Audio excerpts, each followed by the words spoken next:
জন্মাষ্টমীটা ভালোভাবে মিটে গেলেও তার দুদিন পর থেকেই শুরু হয়ে গেছে আমাদের গণেশ চতুর্থীর জন্য প্রিপারেশন। আর প্রত্যেকবার ঠিক গণেশ চতুর্থীর আগে থেকেই মুম্বাইতে এত বৃষ্টি হয় যে বৃষ্টি মাঝে একটু কম হলেও একদম গণেশ চতুর্থীর 10 দিন পর্যন্ত চলতে থাকে। আর তার জন্য স্বাভাবিক সব কাজেই হয়ে যায় ভীষণ প্রবলেম। নারকেল কেনার সময় নারকেলটা ঝাঁকিয়ে তো জল দেখবেই, আর একটা টোকা মারলে ভীষণ সুন্দর একটা আওয়াজ আসে, সেটা মানেই নারকেল ভেতরে একদম ভালো আছে। গণেশ চতুর্থীর জন্য গ্রসারি শপিংয়ে চলে এসেছি ডিমার্টে সপরিবারে। শৌনক এসেছে অবশ্য অন্য কারণে, যাই হোক লিস্ট দেখে সমস্ত কিছু নিয়ে নিচ্ছি। এই থালাগুলো একটু বড় সাইজ হয়ে যাচ্ছে, ওই জন্য ভাবছি আর নেব না।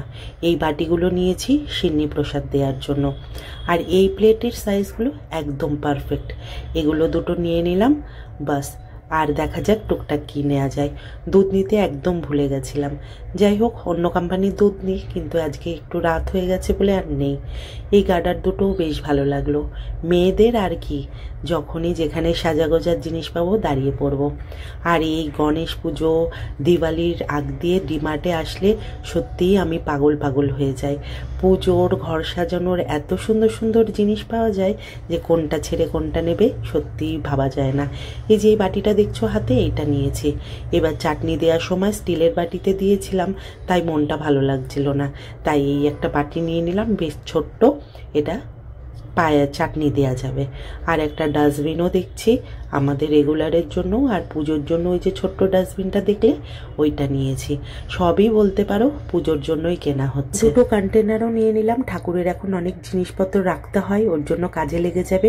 আর নতুন প্যাকেট খুলে যে রান্না বান্না করব তার জন্য এই জিপলকগুলো ভীষণ কাজে দেয়। দুটো ট্রলি নিচে রেখে আমরা ফার্স্ট ফ্লোরে চলে গেছিলাম, তো ওখানেও বেশ কিছু জিনিস নেওয়া হয়ে গেছে। অগত্যা এই বাকেটটার মধ্যে সব কিছু নিয়ে এসেছিল শৌনক বুদ্ধি করে। যাই হোক বিলিং করিয়ে নিয়েছি। প্রচণ্ড ভিড় ছিল। দিওয়ালি আর গণপতি রাখ দিয়ে ডিমার্টে যাওয়া মানে 2 থেকে 3 ঘন্টা তোমাকে হাতে সময় নিয়ে যেতে হবে। শৌনক আসার কারণটা এই যে ডিমার্টের বাইরে এত টেস্টি পিৎজা পাওয়া যায়, যেটার জন্য এখন থেকেও প্রত্যেকবারই আমরা ডিমার্টে আসলে ও আমাদের পিছু ধরে। ও ওইদিকে পিৎজাটা আনতে গেছে, আর এগুলো এখন আমরা ট্রলি থেকে নামিয়ে ব্যাগে ভরে গাড়িতে তুলতে হবে। জিনিস রেখে আমার বসারই জায়গার অভাব পড়ে গেছে। বেরোনোর সাথে সাথে প্রচণ্ড বৃষ্টি শুরু আবার। শপিং করতে করতে সবার পেয়ে গেছে প্রচণ্ড খিদে, আর ওয়েট করা যাবে না বাড়ি অবধি, তাই গাড়ির মধ্যেই পিৎজা খাওয়া শুরু হয়ে গেছে। বাইরে হচ্ছে বৃষ্টি, তার মধ্যে হাতে পিৎজা, আর তখন রেডিওতে চলছে রিমে ঝিমে ঘিরে সাবন, মানে পুরোটাই জমে ক্ষীর। গণেশ পুজোর আগ দিয়ে থাকে প্রচুর কাজ আর প্রচুর ব্যস্ততা, কিন্তু তার মধ্যেও যেন আলাদাই একটা আনন্দ মনের মধ্যে হতে থাকে। আর ওই 10 মিনিটের মধ্যেই আমরা ঘরে পৌঁছে যাব। বৃষ্টিটাও এখন থেমে গেছে। তো আজকের ব্লগটা এখানেই এন্ড করছি। সবাই ভালো থেকো, সুস্থ থেকো। দেখা হবে আবার নতুন একটা ব্লগে।